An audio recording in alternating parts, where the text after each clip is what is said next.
बोलिए सियावर रामचंद्र की जय। श्री बालकृष्ण भगवान की जय। श्री जगदम्बे मात की जय। श्री उमापति महादेव की जय। श्री पवन सुत हनुमान की जय।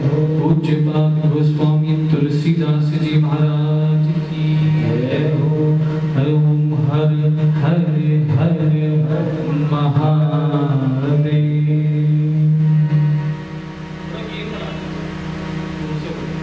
Hello hello hello. Shri Ram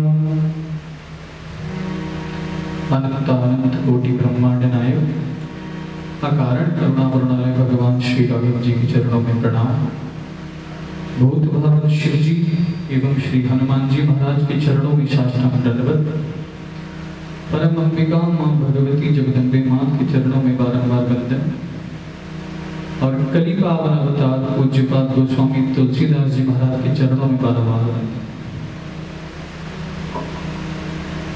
आज इस हनुमत कथा सुंदरकांड वृतांत पे आप और हम सब यहाँ पे श्री हनुमान जी की कथा को श्रवण करने के लिए सब लोग उपस्थित हुए हैं।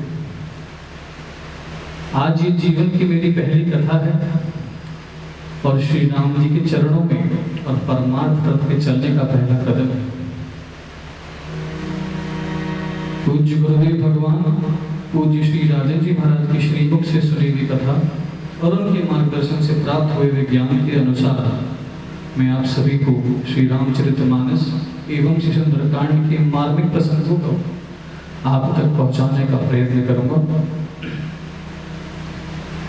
आज इस कथा में उपस्थित आप सभी आसपास से आए दूर से आए सभी लोग को मेरी मंडली हमारी मंडली और हमारी तरफ से सभी को सादर जय श्री राम। जय श्री राम। बोलिए सियावर रामचंद्र की जय। देखिए सुंदरकांड की कथा श्री रामचरितमानस की कथा ऐसा कोई नहीं है जिसने नहीं सुनी है, लेकिन फिर भी आप और हम बार बार सुनते हैं। क्यों? क्योंकि ये जीव की कथा नहीं है, ये जगदीश की कथा है।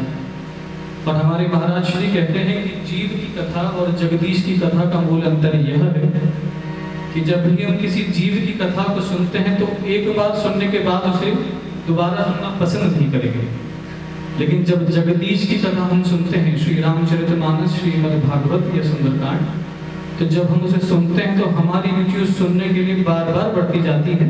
ये जीव और जगदीश की कथा का मूल अंतर है। इस सुंदरकांड की कथा आप और हम सबने अनेक बार संगीतमय रूप से इसी मंदिर में राम मंदिर में अनेकों जगह सबने सुनी है, लेकिन आज इस कथा के भाव और इस कथा में छुपे हुए मार्मिक प्रसंग और श्री रामचरितमानस में अनेक मनुष्य जीवन को सुधारने के लिए जो प्रसंग है उनको हम सुनेंगे, श्रवण करेंगे।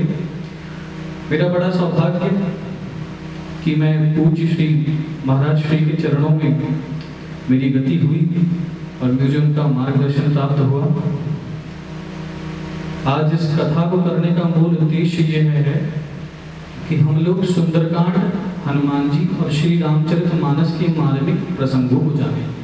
हम लोगों को चौपाइयाँ तो सब लोगों को पता है, लेकिन उसके मतलब और उसमें छोटी छोटी बातें जो जीवन को सुधार सकती हैं वो छुपी हैं, वो मैं आपको बताऊंगा। तो सुंदरकांड की कथा इस प्रकार से है कि सुंदरकांड सबसे पहले तो श्री रामचरितमानस में तुलसीदास जी महाराज के लिखे गए 7 कांडों में से एक कांड है।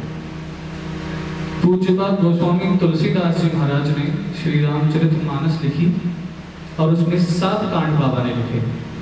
7 कांड में सबसे पहला कांड बाल कांड था, जिसमें श्री राम जी के जन्म, शिव पार्वती विवाह से लेकर राम जी के विवाह की कथा है। उसके पश्चात दूसरा कांड अयोध्या कांड बाबा ने लिखा, जिसमें श्री राम जी के विवाह के पश्चात उनके वन गमन और केवट प्रसंग तक की लीला का वर्णन है। उसके बाद अरण्य कांड आता है, तीसरा कांड, जिसमें माँ सीता का हरण और प्रभु के विलाप की कथा है।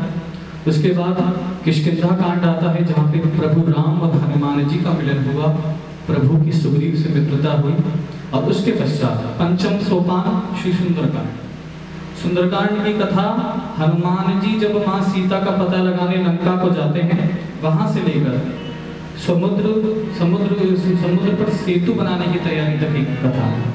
उसके बाद लंका कांड, जहाँ पे युद्ध कांड और जहाँ पे युद्ध होता है और रावण का वध होता है, और उसके बाद उत्तर कांड जिसमें श्री राम राज्याभिषेक की कथा है। इन सातों कांडों के बीच में है सुंदरकांड। तो सुंदरकांड की कथा मैंने आपको बताया कि प्रारंभ होती है जहां से हनुमान जी लंका के लिए निकले। इससे पहले की कथा यह है कि राम जी बन गए थे, सीता जी का हरण हुआ था और रावण सीता को लंका ले गया है। किष्किंधा कांड में राम जी की हनुमान जी से मित्रता हुई और सुग्रीव की मदद से राम जी ने पूरी सेना एकत्रित करके अब लंका को जाने की सोची। तो जो हम ये पीली पुस्तक पढ़ते हैं सुंदरकांड की घर पे, तो इसमें पहले 2 पन्नों में किष्किंधा कांड का दोहा है, किष्किंधा कांड का अंतिम दोहा।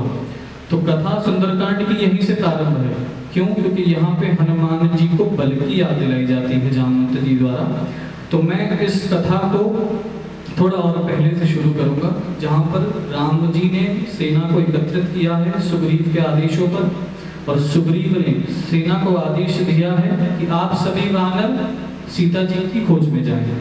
यहाँ से हम फिर इस कथा को श्रवण करेंगे।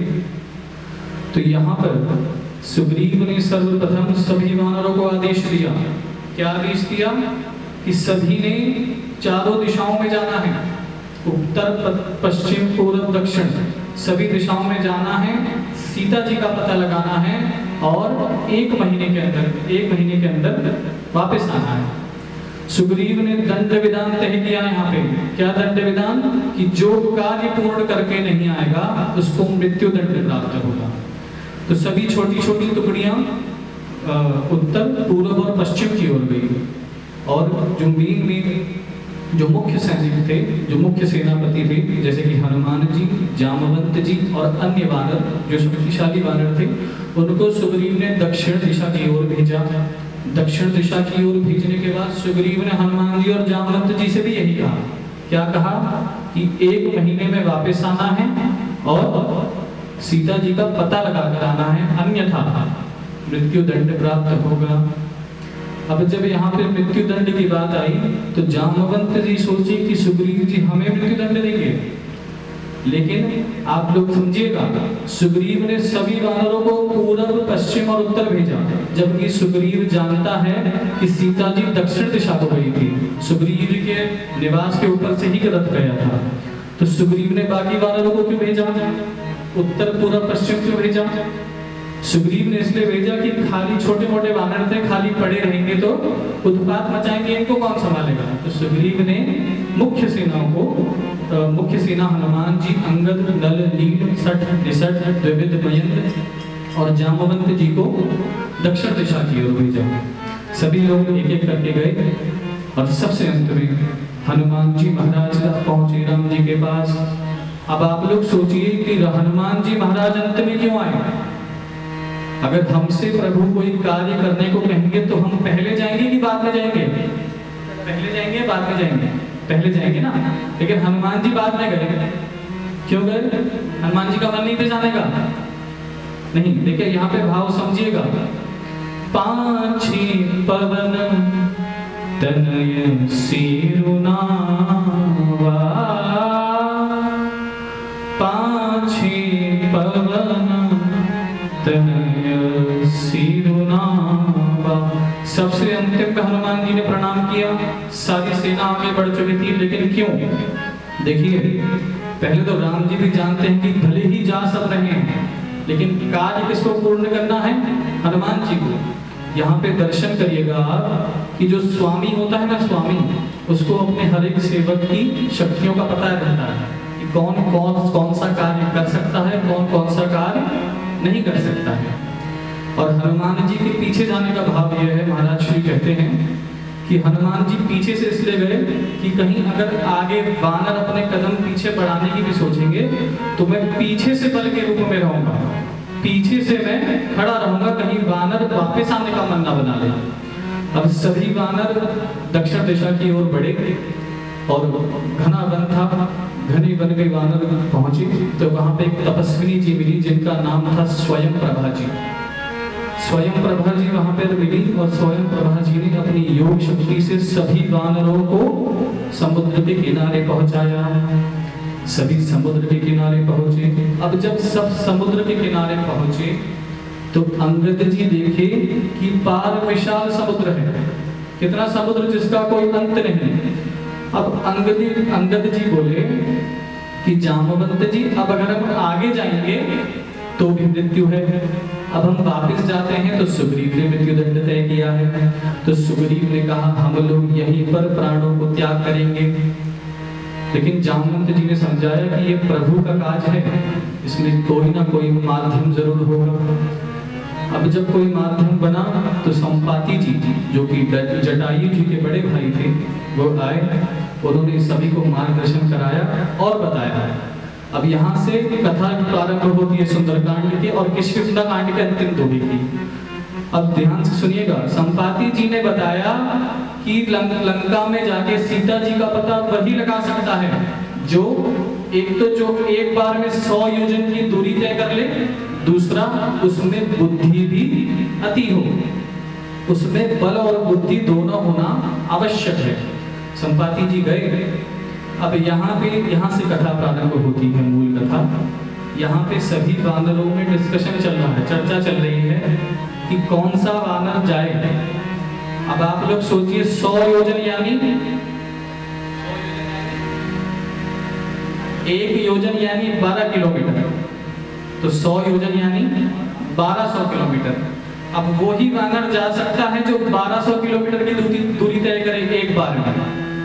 तो 1200 किलोमीटर अगर आप यहाँ से लगाओगे तो कोलकाता, सीधे 1200 किलोमीटर है कोलकाता। अब जो वानर सब धीरे धीरे अपना बल बताने लगे, तो जब सब धीरे धीरे अपना बल लगाने लगे तो छोटे छोटे वानर फिर मुख्य सेनापति मान लगे, जामवंत जी मैं 20 जा सकता हूँ। कितना? 20 योजन। तब दूसरा वानर बोला, जामवंत जी मैं 30 योजन गया हूँ। तो चौथा वानर बोला, सब एक दूसरे को देख के बढ़ाने लगे, खाली जा कोई नहीं सकता था, सब एक दूसरे को देख के बढ़ा रहे हैं। एक बोला, जामवंत जी मैं 50 योजन।